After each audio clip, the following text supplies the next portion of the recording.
This episode is brought to you by Ninja RMM, the easiest RMM you will ever use. Ninja offers easy-to-use remote monitoring and management tailored to your needs as an MSP or IT professional, with a full range of features, all within a single pane of glass. Ninja is trusted by over 2,000 partners across the globe and was built to scale up as fast as your business requires. Visit ninjarmm.com/tubtalk to sign up to a free trial and become an IT ninja today.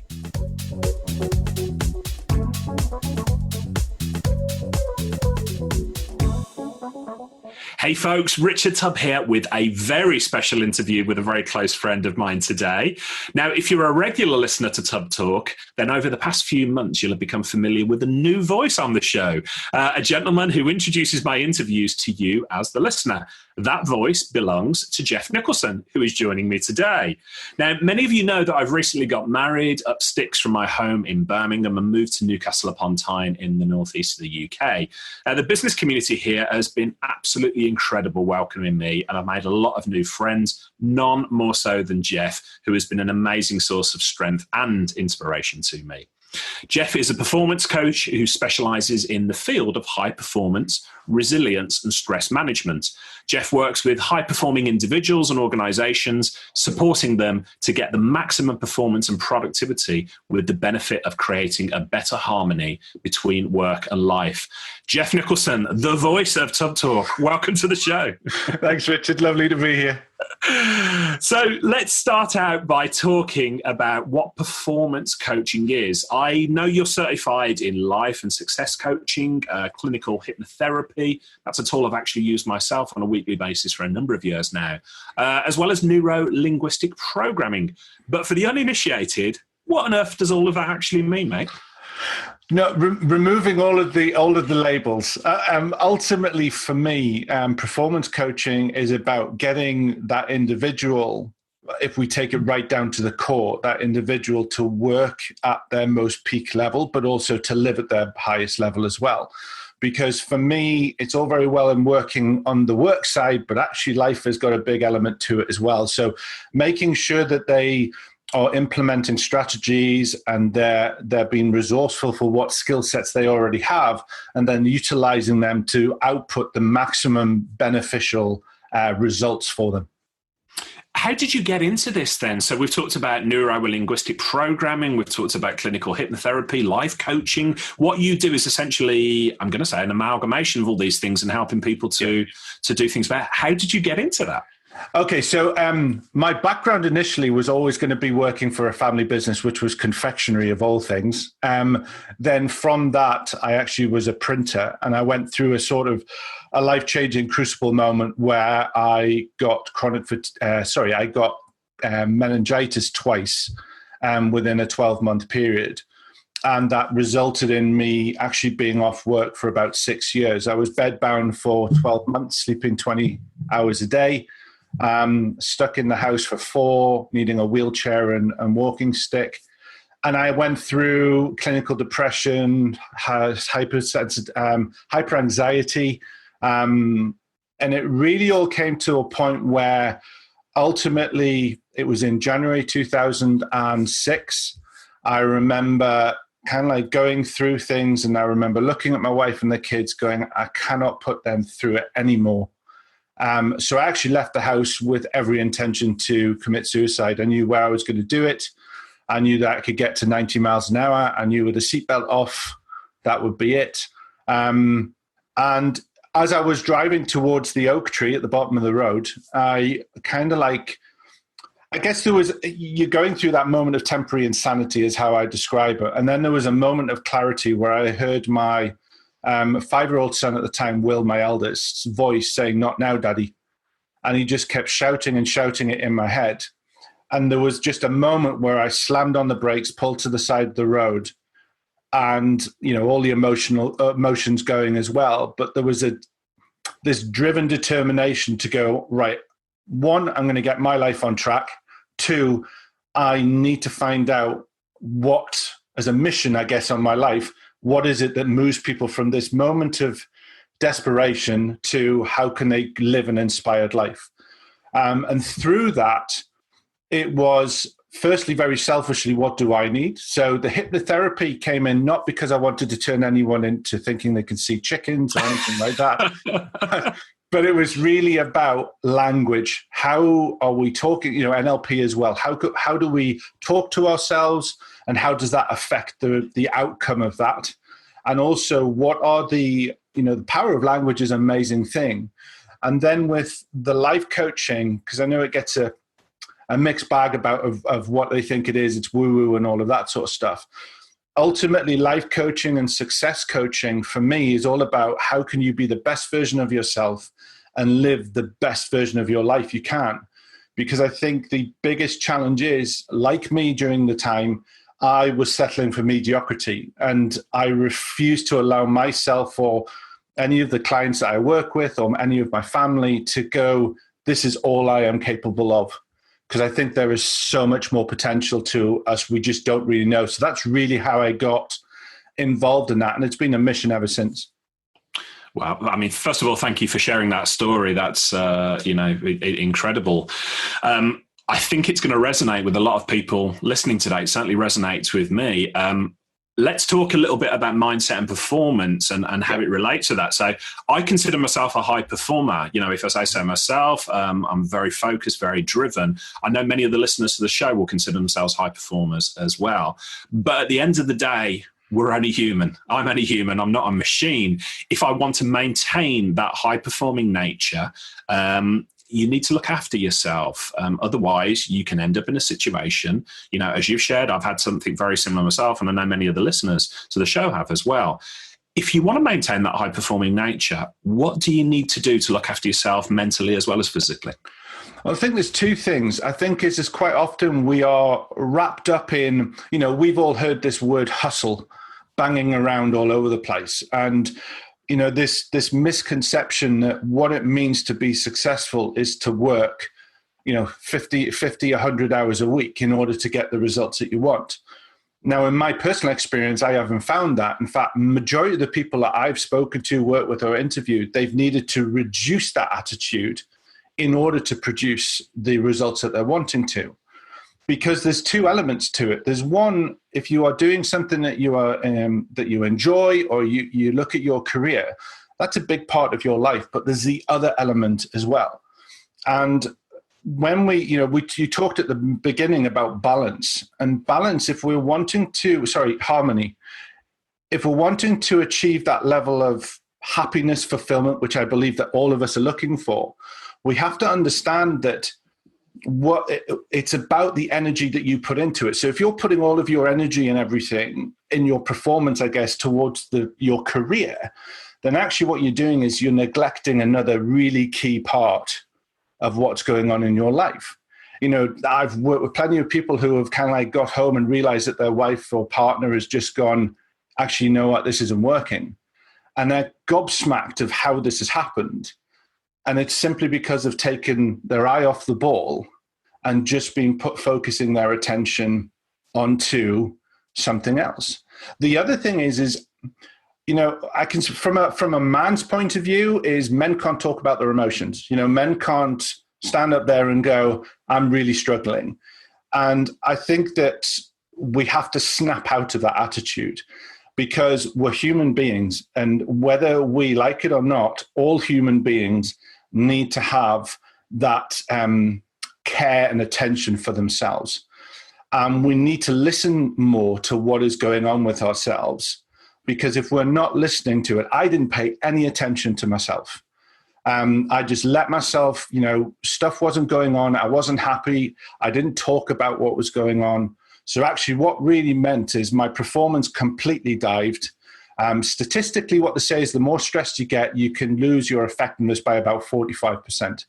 Wow. So if you're thinking by hustling and just work, that you're actually being more effective, you're actually lying to yourself, because that's not true. What you need to do is take a very sensible step back sometimes and go, okay, what is it that I need to do to maintain my optimum level of performance? Because we need to succeed in business. I'm a business owner. You're a business owner. We need to do that. But a very big part of my life is also my family. And what I've learned from my illness is it's also myself. And I call this being positively selfish. So what you have to do sometimes is we're told not to think about ourselves too often. And actually what we have to do is, if we're in a right place, then the people around us are going to massively benefit from that. And it was a simple lesson I learned by watching the strategy when they're in aeroplanes, and they say, look, when oxygen comes out, you have to put your the oxygen on you before your kids. Now that's a completely alien thing for me to do, because I would take my last breath in order to make sure that was on, but it wouldn't work. So I've learned over the last 10 years that I've actually got to maintain my optimal performance in order to be the best help and support for my family, for my friends, and introducing for my career. Makes a lot of sense. I'm going to jump in. I want to share something specific and personal to me too. And this happened purely by chance. Just 24 hours before we recorded this, you were a big part of it as well. Now, I've been nailing it in my business lately. I've really been in the flow. My income is exceeding targets. Business-wise, doing just great. Then a couple of weeks ago, things started to feel a bit like a slog. I really had to grind the results out. The results kept coming, but I've had to work harder than I feel I really should have to get them there. In short, it's not been a lot of fun. Now, you and I are part of a mastermind group here in the Northeast that I get great value. We both get great value from. But I actually took some of your advice and I shared how I was feeling with the group. And the truth came out that all of us in the group were actually feeling that way at the time.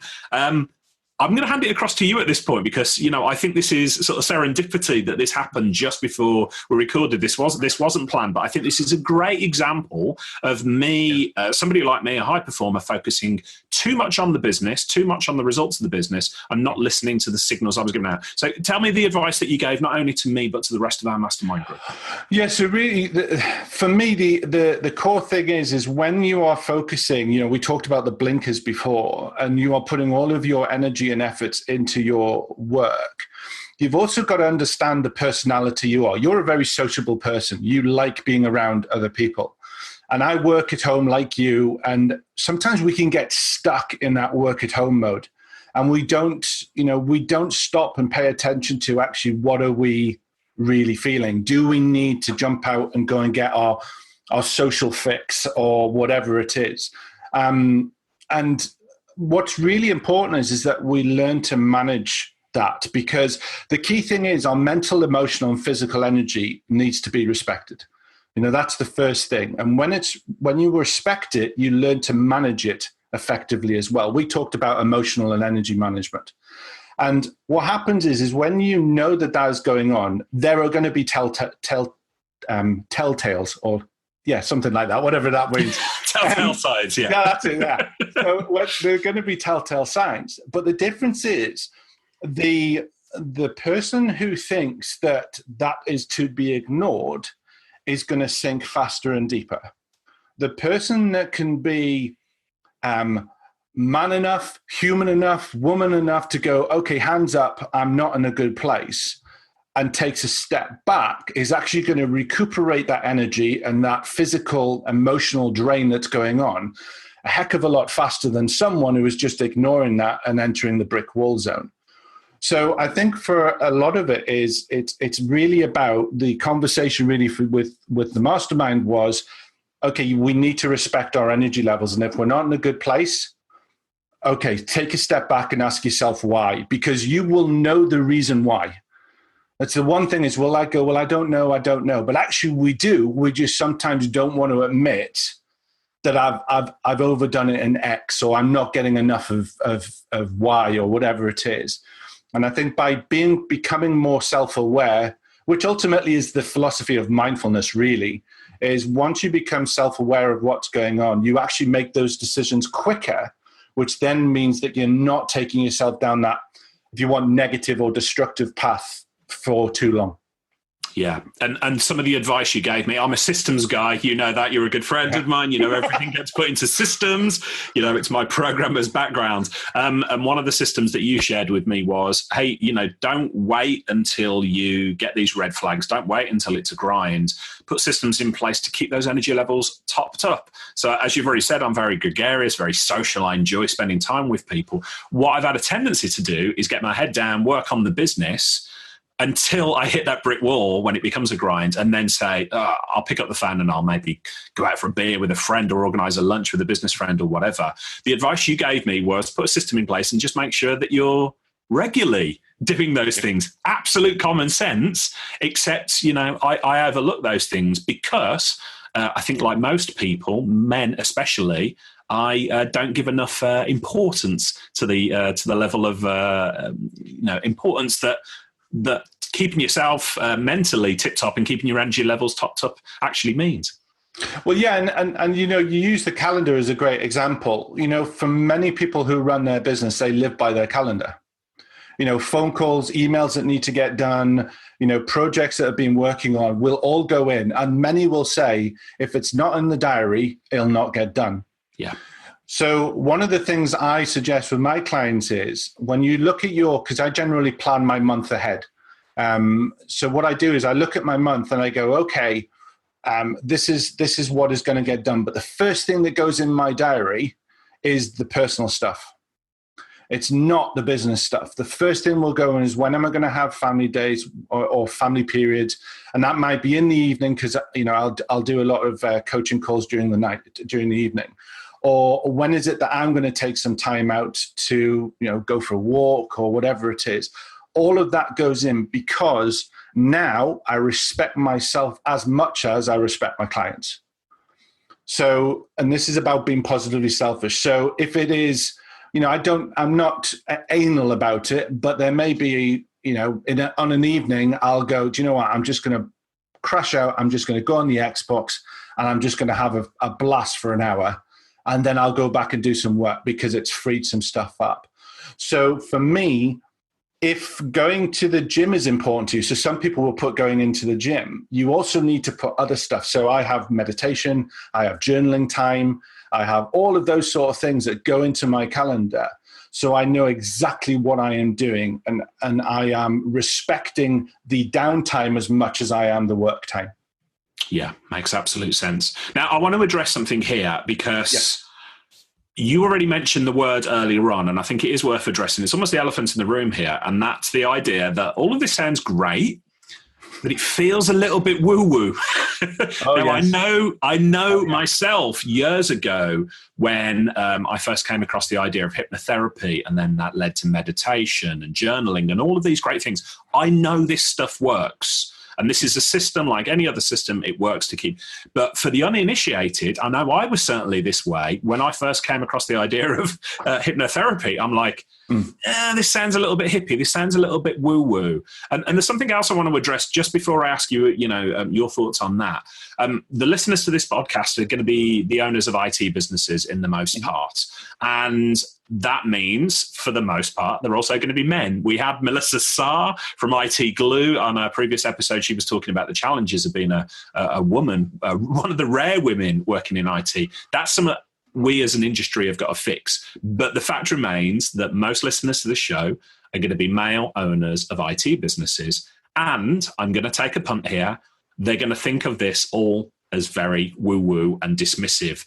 What is the mental block here? What is the roadblock for men actually getting a grip of this stuff and saying, this isn't woo-woo, this is looking after yourself in the same way that going to the gym would be, and it's not something crazy, it's real? Okay, I love this question. Okay, so first of all, I was no different. I'm a 6'4", fairly big Geordie. So from the sake of someone coming up to me and going, you need to go and do some meditation, or you need to go and write in a book your issues, or whatever it is. Prior to me being ill, I would have told them to jump off a short pier. However, what I have learned, there's two things. Number one is, I think the big one for me is get over yourself, because a lot of it is down to pride and dare I say weakness in not trying something that's a little bit different. I really now, and I've got mates that will look at the stuff that I do and go, nah, not for me. I really don't give a damn what they think. I think part of it is pride and in some cases ignorance in thinking because there is not something physical, because it's not a widget that you're lifting and you can feel the strength change. There is that woo-woo thing. And don't get me wrong, I have my limits on entering woo-woo land. There are some points where I cannot delve because it's even too far-fetched for me. But I respect the people who do that and believe it, because if you believe it and you do it and it works, that's all that really matters. But I think also there's a really key thing is number one, never knock something until you've tried it. There's so many people that will go, in fact, I had a guy who said something on one of my posts a couple of months ago and said, your strategies are so easy and obvious, it's crazy. And I went, yeah, I agree, they're easy, but that doesn't mean they're simple to implement. When you're overweight, and simply eat less, move more is how you get less, but that doesn't mean everyone does it. It's a multi-billion-pound industry. So easy doesn't mean it's easy to implement. And actually, when we start delving with the mind is the biggest challenge of all. You go to the gym and you do the reps and everything and you see that change.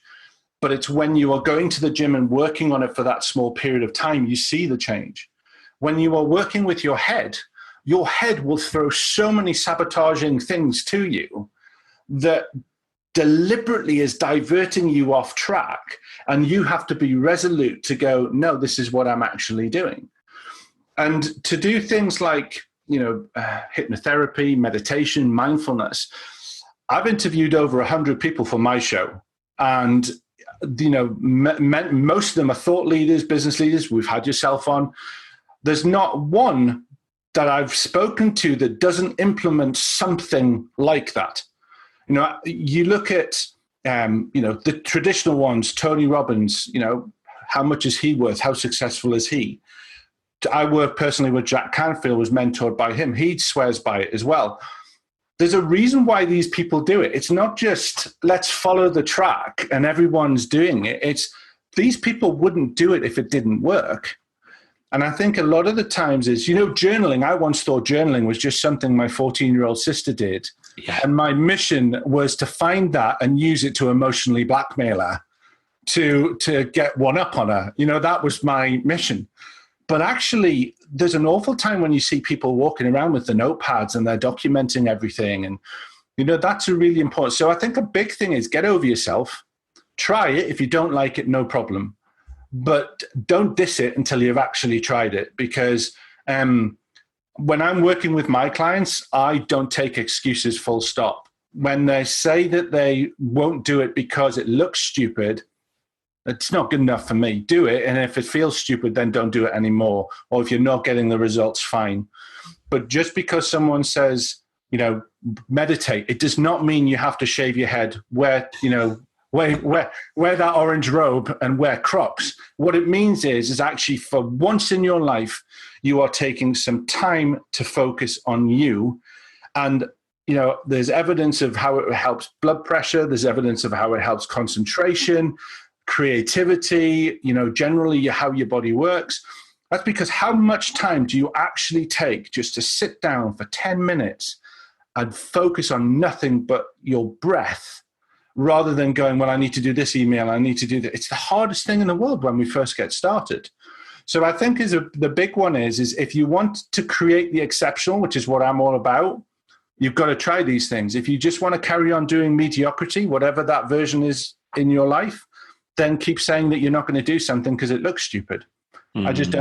I don't see the benefit of it. Do something. If it's rubbish and doesn't work, fine, move on to the next thing. But don't sit there on a pedestal saying that it's rubbish when you haven't changed, when you haven't tried it. Don't see the point.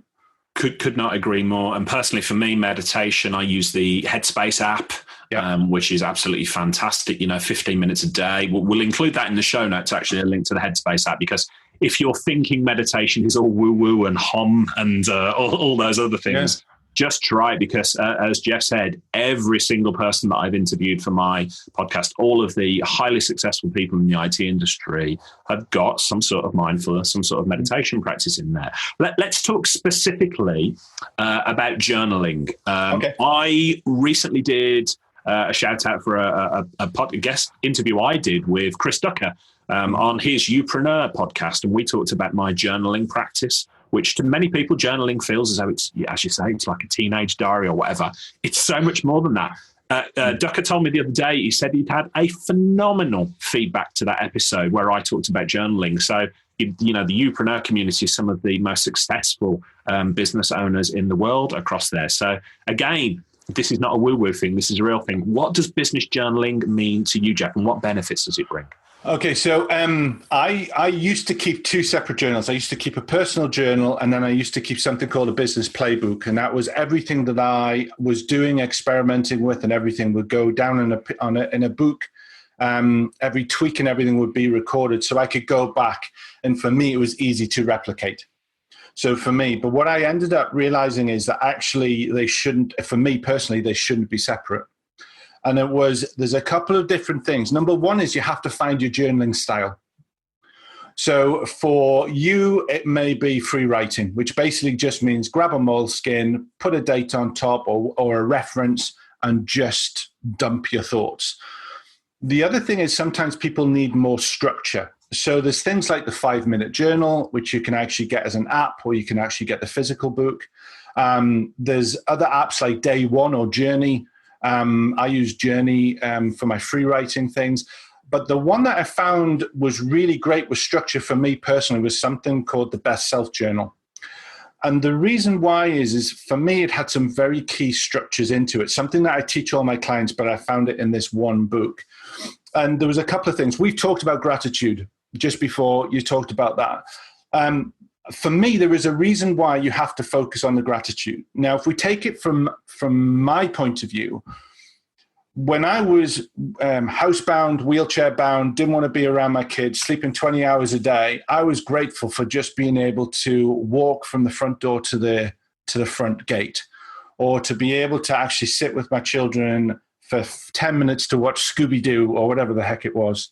That was something really important.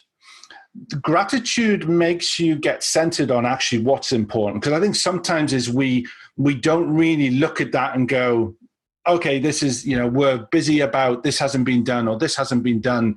The wheelie bin hasn't been put out. Oh my God, I've missed the wheelie bin. We stress over the stupid things. But actually to have gratitude and actually focus on the simple things and choose 3 different things every single day. The Best Self does morning and night. What it does is it gets you into your emotional state better. So you start the day better because you're going, yeah, these are the important things in my life. Nighttime, these are the important things, and it might help you sleep a bit better. The other really important thing for me is when you're journaling is recording your successes. Now, we spoke about this yesterday in our mastermind conversation. We did, yeah. Not enough people record their successes. We are so caught up in the momentum of doing that we are not actually stopping for a second and going, what did I actually do well here? Some of it is because we are educated at a very young age that we shouldn't be bragging, or we shouldn't be standing up and going, hey, I've done this today. To me personally, what I've learned through my experience and what I do now, that's utter BS. What you need to do is you need to start recording more of your successes. And I don't care how small they are, but what you've at least got to do is record 2 or 3 things every day. The reason for that is before earlier, and we talked about how we can get in that bad place and we just don't want to sort of get out. Your brain will edit your world to fit you. So how you are feeling, if you're really down, if something isn't going right, what it will do, there's a part of your brain that will go, if you want to know how rubbish your day is going, I am going to present you all the information that you need to know to prove to you that your day is worthless. Okay, so basically what you need to do is then purposefully take action by having something written down that you can relate to and refer to and go back and go, actually, it's not that bad, because Actually, yesterday I made a sale of 5K, or, today I've just won this contract. It's not actually true what I am saying to myself. So recording your successes is critical. And I can go back about 3 years on my recording of what my successes are.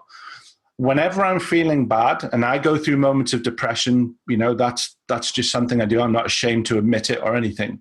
I will go back and review those things. It might not be words. It might be pictures. It might be poems. It might be something that have just inspired me in some way that I can go back and go, okay, I'm feeling in a lot better place. So I really think that recording your successes is critical to moving forward. And the other one is reflection points, writing down what you have learned today. So we all learn from mistakes. We might not like making mistakes, but the only way that we are going to learn and move forward is by making mistakes. But again, so many people, there's a great saying, keep on doing what they've always done and expecting a different result. The only way you are going to change that direction is by acknowledging that you have made a mistake, identifying what it was, what you have learned, and then changing that tactic. The only way you can do that is actually by recording it so you know. So making sure that when you are going through this journal process, going through that, and also try to keep it as positive as possible. However, I acknowledge that sometimes we're having a bad day and we just need to brain dump our thoughts.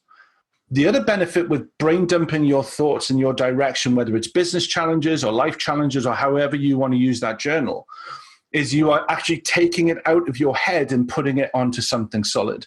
So you're almost, the way I look at it is you're emptying that emotional drain in your brain and you're putting it down on paper to declare it, that was it, now let's move on. And I think for me, they're the really important things, but again, it's a habit. You've got to dedicate time.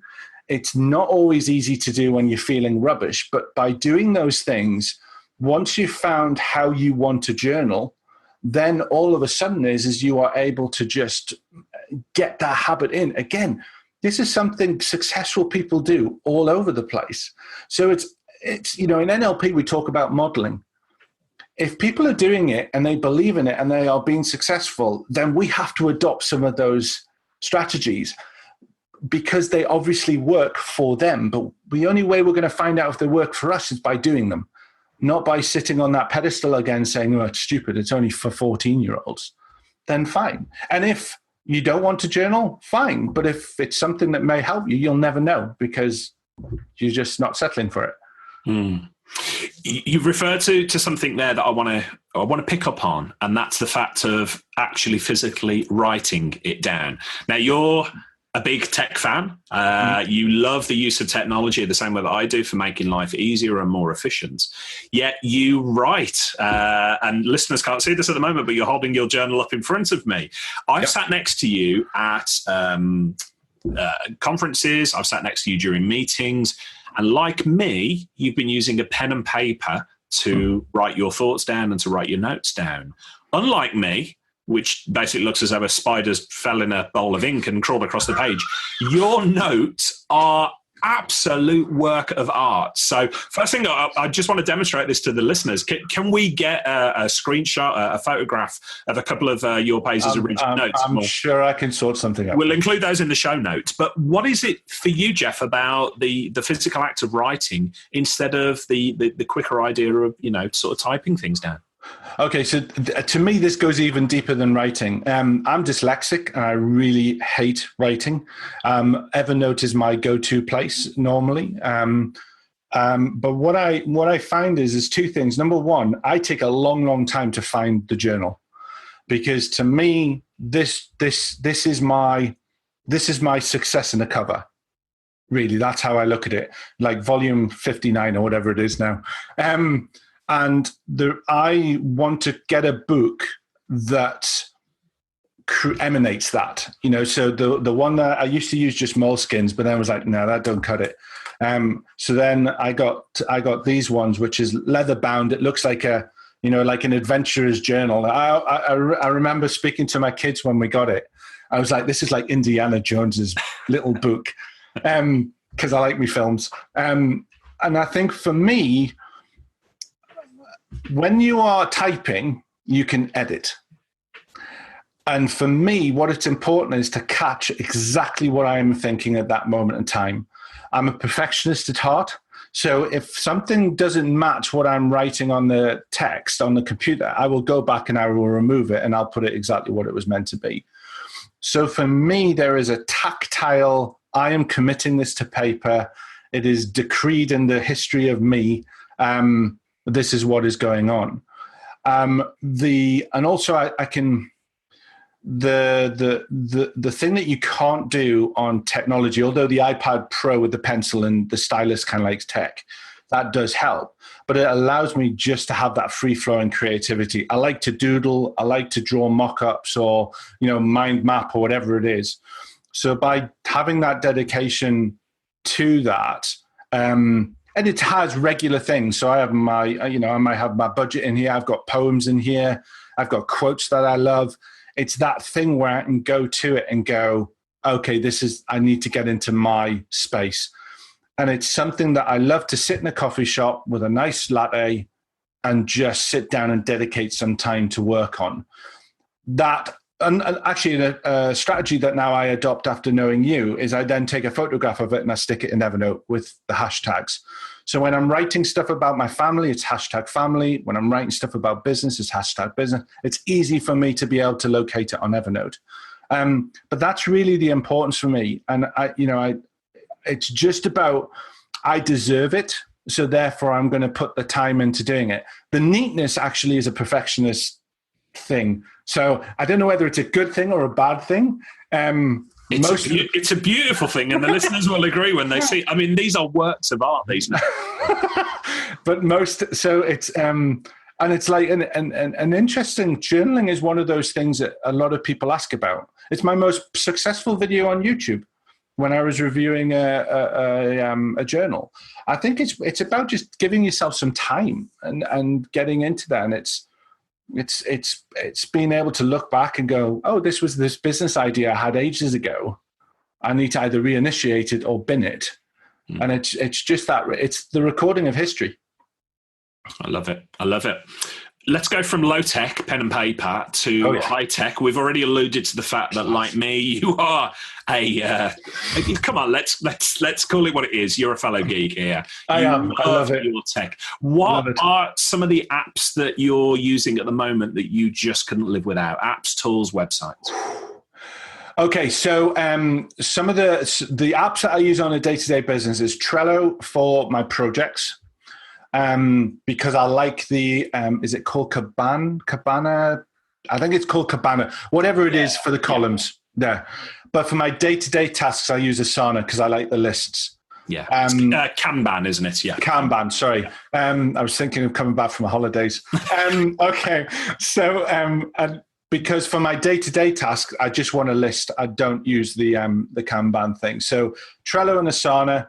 Evernote, without a shadow of a doubt, I'm always using Evernote.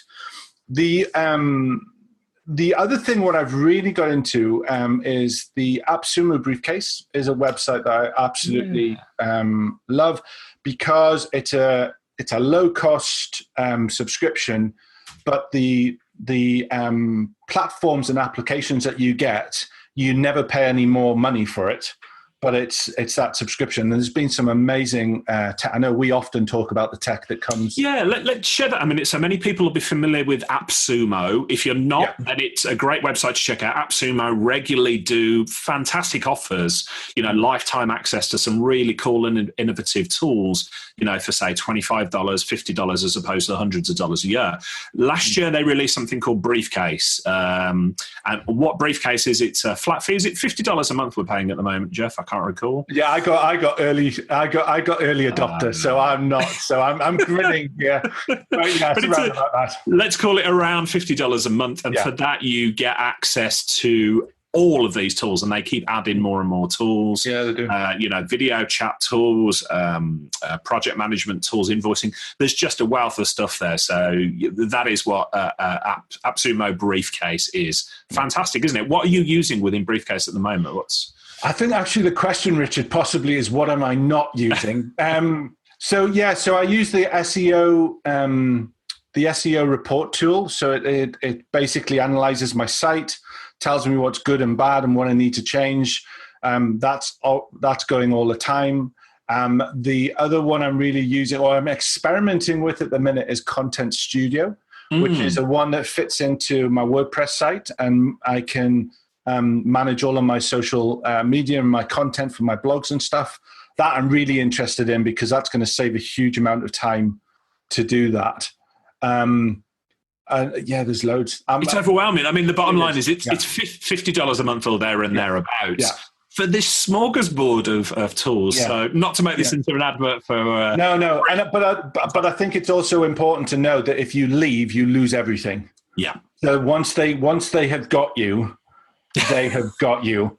But it's been, I've saved, I think to give you an example, as soon as I signed up for this, I saved about £400 a month on my costs solely by going to these guys. So I highly recommend them. There are some downsides, don't get me wrong, but they've proved to be really good.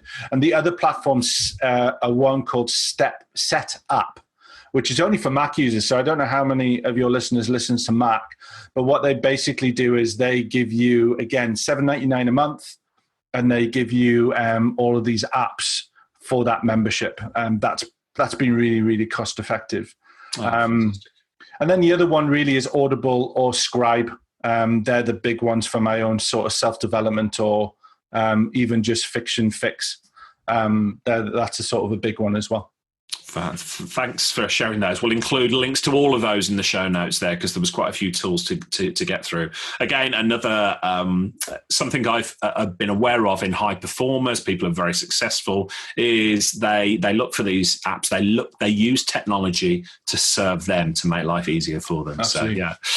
While we're on the subject of technology, as well as the voice of Tub Talk, as we can now refer to you as, you've got your own podcast, and you've interviewed dozens, hundreds of people. Now, tell us a little bit more about who you've interviewed on your podcast that you found really interesting or unusual lately.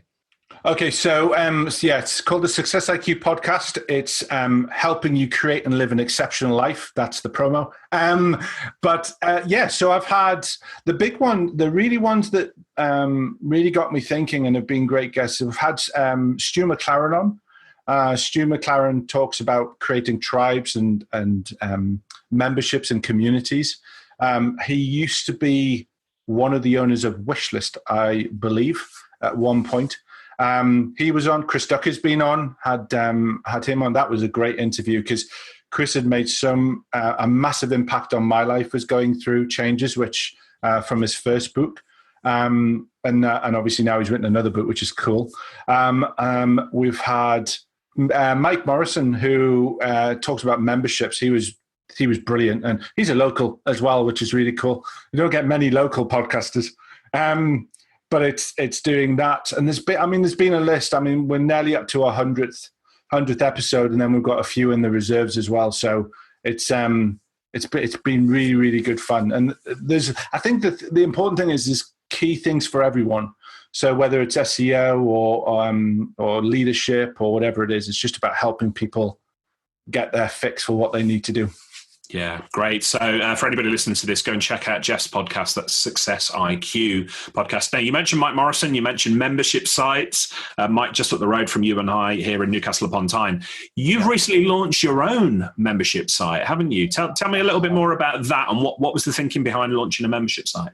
Yeah, so Success IQ Alliance is it's just come out. Well, at the present moment in time, it's in its pilot stage. Ultimately, the reason behind it is twofold. Number one, I have a big mission to help people. And obviously, as a coach, which is a time for money thing, I can't help enough people. So the idea behind the Alliance program is literally about giving them a cost-effective way to get the resources, get the strategies, tools, and techniques to help them build that mindset that then can help them go and create the life, the business, and the relationships that they really want to do. And for me, it'd been a big personal battle for me to do that, because with dyslexia and my belief of my own intelligence that I've struggled with since I was a kid, it was really a hard thing to put out. But thanks to the masterminds and all of that stuff, it was a way to go, actually, this is the way that I can help more people around the world and fulfill my legacy, or if you will. And that's what it is. So yeah, it's in pilot stage at the minute. So yeah, it's going really good.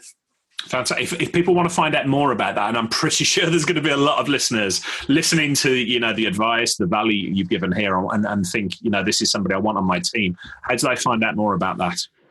Okay, so to connect with me onto social media, you can go Instagram is Geoff Nicholson UK, Facebook is Geoff Nicholson UK, so is LinkedIn. Everything is made dead easy, and the URL as well for the website is geoffnicholson.uk, which you can find all the information about me on there. Yeah, so I've also got a very special page for all of your listeners, which will have some content on, also how they can get hold of me. Makes life a lot quicker. The link is geoffnicholson.uk/Tub Talk, and that'll give them all the information that they need, Richard. Fantastic, and we'll include that in the show notes as well. You're one of the best kept secrets, definitely the Northeast, if not the UK. I know the people that you work with, and I'm very grateful for all the help that you've given me as well. Geoff, thanks so much for joining us on the podcast today. Any parting words of wisdom for us as you go? What the words of wisdom from the voice of Tub Talk? I think ultimately, don't fall into the trap of not trying something because your ego stops you. If you're wanting to make the change in your life, whatever it is, improving relationships, taking your business to the next level, or whatever it is, you've got to put that ego aside and go, okay, I'm going to learn some new skills, because you only grow when you implement new skills. You'll always stay exactly as you are if you don't. And there's my words of wisdom. Geoff, thank you. You're a great friend. You are a fantastic performance coach. I really appreciate all the advice you've given to me and to my clients as well. Thank you for joining us today. Look after yourself, Richard. Cheers. This episode is sponsored by Ninja RMM, the easiest RMM you will ever use. Ninja focuses on simplifying your life as an MSP or IT professional. Are you moving from a break-fix model to fully manage your assets? Have you already embraced the world of managed services and are looking to expand your portfolio? Well, Ninja's platform combines monitoring, alerting, antivirus, patching, and IT automation, providing your business with a single pane of glass for managing multiple devices across various environments. Visit ninjarmm.com/Tub Talk and become an IT ninja today. And mention you are coming from Tub Talk. Ninja will have a special offer ready for you. Hey team, this is Richard again. Just one more thing before you take off, and that is MSP Insights. Now, every Tuesday, I share my thoughts on the business of IT with you, the managed service community. Thousands of managed service providers already subscribe to MSP Insights. It's easy to sign up, easy to cancel. MSP Insights is basically a short email from me every Tuesday without fail with advice on growing your IT business, plus cool resources I've found, discovered, or started exploring that week. It's kind of like my diary of cool things, and often includes articles or books I've read, tools I've discovered, and events I think you'd be interested in, often sent to me by my friends and Tub Talk podcast guests. So, if that sounds fun, a short tiny bite of MSP goodness every Tuesday, and you'd like to try it out, just go to go.tub.co/Tuesday. That's go.tub.co/Tuesday. Drop in your email and you'll get the very next one. Thanks for listening.